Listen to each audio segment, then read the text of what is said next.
crisp October morning in Chicago brought an unexpected crowd to the Riverside estate sale. Among the curious buyers browsing through decades of gathered treasures, antique dealer Sofia Martinez moved with practiced efficiency. Her trained eye quickly separated valuable pieces from mere clutter as she walked through the sprawling Tudor-style mansion. The Williamson family had lived in this house for nearly a century before the last heir, elderly Margaret Williamson, passed away without children. Now, strangers searched through their personal belongings. Each item was tagged with a price that reduced a lifetime of memories to mere dollars and cents. In the mansion's wood-paneled library, Sophia discovered a collection of framed photographs arranged on an antique mahogany desk. Most were typical family portraits from various decades, graduation photos, wedding pictures, and holiday gatherings. But one particular frame caught her attention. Its ornate silver border was tarnished with age. The photograph, clearly from the 1920s based on the clothing and photographic style, showed a young couple posed in what appeared to be their living room.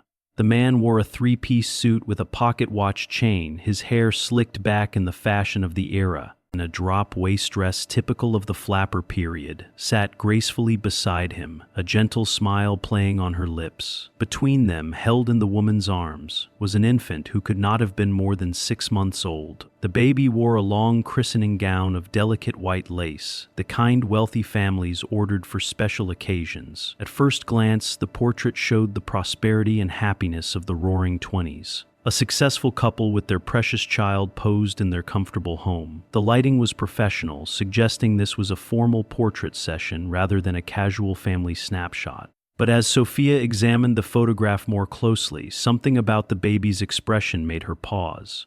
While the parents smiled warmly at the camera, showing contentment and pride, the infant's eyes held something entirely different. Even at such a young age, there was an unmistakable intensity in that tiny face. Not the blank, innocent gaze typical of babies, but something that seemed almost aware, almost fearful. Sophia purchased the photograph for $25, unable to shake the feeling that those small eyes were trying to tell her something important. Back in her antique shop in Lincoln Park, Sophia carefully removed the photograph from its frame to examine it more thoroughly. And years of experience had taught her that the most valuable information about old photographs often lay hidden on the back. Photographers' stamps, dates, names, or notes provided crucial context. The back of the photograph revealed exactly what she had hoped to find: an embossed stamp reading Henryk Kowalski Photography Studio, Chicago, Illinois, along with a date written in elegant script, October 15, 1920. Below that, in different handwriting, were 3 names: Robert, Catherine, and baby Thomas Williamson. Sophia's pulse quickened. She recognized the Kowalski name. Henryk Kowalski had been one of Chicago's most prestigious portrait photographers during the 1920s, known for capturing the wealthy elite of the city. His work was highly sought after by collectors, but more importantly, Kowalski had been famous for his meticulous record-keeping. If his studio archives still existed, they might contain valuable information about this particular session. She spent the next 2 hours searching online databases and historical records. What she discovered made the photograph even more intriguing. Robert Williamson had been a successful banker in 1920, part of Chicago's financial elite. Catherine Williamson, born Catherine Hartford, came from old money. Her family had made their fortune in railroad investments during the late 1800s, but it was information about baby Thomas that stopped Sophia cold. According to a Chicago Tribune obituary she found in the newspaper archives, Thomas Williamson had died in November 1920, just 1 month after this photograph was taken. The cause of death was listed as sudden infant death syndrome, though the medical understanding of S1 disease in 1920 was primitive at best. Sophia stared at the photograph again, focusing on the baby's eyes. Now that she knew Thomas would be dead within weeks of this portrait being taken, his expression seemed even more haunting. Was it possible that somehow, in that mysterious way that sometimes occurred with old photographs, the camera had captured something that the human eye could not see? She reached for her phone to call Dr. Elizabeth Chen, a photography historian at Northwestern University who specialized in early 20th century portraiture. If anyone could help her understand the technical aspects of what she was seeing, it would be Dr. Chen. "I have a 1920 Kowalski portrait that's unusual," Sophia explained. The baby's expression doesn't match the parent's mood at all. It's almost as if the child is seeing something the adults can't. "Bring it in tomorrow morning," Dr. Chen replied, her voice immediately interested. Kowalski was known for capturing things other photographers missed. His portraits often revealed more than his subjects intended to show. Dr. Elizabeth Chen's office at Northwestern University resembled a museum of photographic history. Vintage cameras from different eras lined the shelves, and the walls displayed examples of significant portrait photography spanning nearly 2 centuries. When Sophia arrived the following morning, Dr. Chen was already preparing her examination equipment. "Henryk Kowalski," Dr. Chen mused as she carefully placed the photograph under her specialized lighting. He was an interesting figure in Chicago's photography scene. He moved from Poland in 1910 and built a reputation for portraits that seemed to capture people's inner essence rather than just their appearance. Through her magnifying equipment, Dr. Chen studied every detail of the image. The technical quality is exceptional, even by Kowalski's standards. Look at the depth of field, the way he's captured the texture of the mother's dress, the intricate details of the baby's christening gown. Sophia watched as Dr. Chen focused intently on the baby's face. "What's unusual about the infant's expression?" "Several things. First, babies this young, probably 4 to 6 months old, typically have very limited facial expressions. They might smile, cry, or sleep. But this child appears to be focusing on something specific outside the camera's range." Dr. adjusted her equipment to get a clearer view. "Look at the direction of his gaze. He's not looking at his parents, not at the photographer, but towards something to the left of the camera setup. Could it be a sound that caught his attention? Possibly, but notice his facial expression. This isn't curiosity or a startled response. If I had to describe it, I'd say it looks like worry, even fear." Dr. Chen continued her examination, paying special attention to the lighting and shadows in the photograph. "There's something else interesting here. Kowalski was famous for his use of natural light. But in this portrait, there are multiple light sources. See these shadow patterns? They suggest there was strong lighting coming from that same direction the baby is looking toward. What kind of lighting? Hard to say for sure, but it's not consistent with the soft, natural light Kowalski typically preferred. It's almost as if something bright, perhaps reflected light or an additional lamp, was positioned in that area during the shoot." Dr. Chen leaned back in her chair, removing her glasses. "Sophia, in my experience, when babies this young show such a specific focused expression, they're usually reacting to something immediate in their environment. The question is, what was in that room that we can't see in the photograph?" "And the baby died a month later," Sophia revealed quietly. "Sudden infant death syndrome, according to the records." Dr. Chen's expression grew more serious. "That changes things. In 1920, SIDs wasn't well understood, and many infant deaths that might have had other causes were attributed to it. Combined with this child's expression," she paused, studying the photograph again. "I think we need to research this family more thoroughly." Sophia spent the following days immersed in research at the Chicago History Museum. The Williamson family records painted a picture of typical wealthy Chicagoans of the 1920s. Charity events, business dealings, and society page mentions. But as she dug deeper into newspaper archives and public records, a more complex story began to emerge. Robert Williamson, she discovered, had not been merely a banker. He had been involved in several controversial financial deals during 1919 and 1920, including investments that were later investigated for fraud. While never formally charged, his name had appeared in connection with schemes that had cost several families their life savings. More troubling were the personal details she uncovered. Catherine Williamson had been hospitalized twice during 1920 for what the medical records called nervous exhaustion, a common diagnosis back then for women suffering from severe depression or anxiety. But it was a small item in the Chicago Tribune Society section from November 1920 that made Sophia's blood run cold. Following the tragic loss of their infant son Thomas, Mr. and Mrs. Robert Williamson have announced their intention to travel abroad indefinitely. Mrs. Williamson's physician has recommended a change of climate for her health. Sophia found more clues in the Cook County property records. The Williamsons had sold their house on North Lakeshore Drive in December 1920, just 2 months after the portrait was taken and 1 month after baby Thomas's death. The sale was handled quickly and quietly, with the house selling for significantly less than its value. At the Chicago Public Library's genealogy section, Sophia discovered something even more disturbing. Thomas Williamson had not been the couple's first child to die young. Catherine had given birth to a daughter, Mary, in 1918. According to the death certificate, Mary had died at 8 months old. Her death was also attributed to sudden infant death syndrome. 2 babies, both dead before their first birthdays. Both deaths attributed to the same mysterious cause that doctors in 1920 barely understood. Sophia stared at the photograph again, focusing on baby Thomas's worried expression. Had this child somehow sensed that he was in danger? Her research led her to one more crucial discovery. Williamson's house on North Lakeshore Drive was still standing. It had been converted into luxury condominiums in the 1980s, but the building's original structure remained largely intact. The current owner of what had been the Williamsons' unit was Dr. Amanda Foster, a pediatrician who had purchased the condo specifically because of its historical significance. Sophia called Dr. Foster, explaining her research into the photograph and the Williamson family's tragic history. "I'd love to see where this portrait was taken," Sophia said. "Sometimes seeing the actual space can provide clues about what was happening when a photograph was made." "Of course," Dr. Foster replied.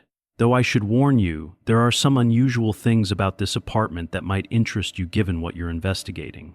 Dr. Amanda Foster's condominium occupied the entire 3rd floor of the elegant limestone building. As she led Sophia through the renovated space, it was easy to imagine how it had looked in 1920. Spacious rooms with high ceilings and large windows overlooking Lake Michigan, the kind of home that showed its owner's success. "The living room where your photograph was likely taken is through here," Dr. Foster said, guiding Sophia into a beautifully appointed room with original hardwood floors. Sophia pulled out the photograph, comparing it to the current space, and despite the modern furniture, she could recognize the room's basic structure, the placement of windows, and the architectural details. "When I bought this place 15 years ago, I researched its history," Dr. Foster continued. "The Williamson story was part of what drew me to it. Actually, as a pediatrician, I was intrigued by the mystery of their children's deaths." "Mystery?" Dr. Foster gestured for Sophia to sit down. "I've seen thousands of cases of infant mortality in my career, and while SIDs does occur, 2 cases in the same family within 2 years is extremely unusual. Modern medicine would have investigated much more thoroughly." She walked to a bookshelf and retrieved a folder.